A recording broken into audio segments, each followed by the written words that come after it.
Ba! Te-am speriat, nu? Negrule. Deci astăzi o să deschidem ăsta. Nu știm ce ne pică, nu știm ce are. Pula mea. Nu contează comoara de la sfârșit, contează journey-ul, nu e așa, Chris? Am pierdut o pereche de ochelari de 10 milioane asta. Nice. Îți faci banii înapoi cu Omoară asta. un om acum. Jarvis, omoară un om acum. Băi, sunt incapabil să le deschid. Dă-mi. Daddy, open it.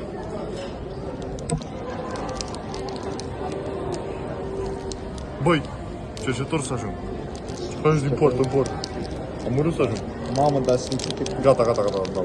Levi. Thank you, papi. Let's go. Oh, we got a black one on our hands. Oh, ok, e înseamnă că e ceva, ai ceva. Dacă e cu negru. Nice. I always snipe those. Oh, Ușor. Vrei să nu vezi cartea din spate, să nu dai spoil la... Să nu dai spoil la surpriză. Ok. și acum doar le îndor, nu? Da. Nu. Dai asta la o parte și le întorci. Ah. Așa. Wow, dai, era să... Da, era să dai prima, cea mai bună. Am mai avut-o pe asta.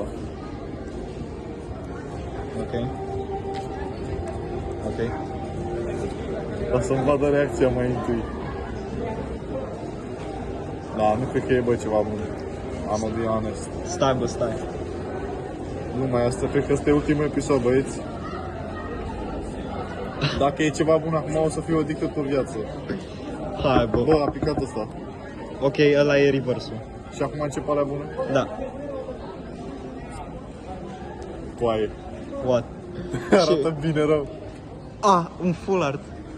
E un full art. Stai, s-ar putea să fie scump. Și un ăsta. Ok, un holo. Bun. Asta e destul de rar.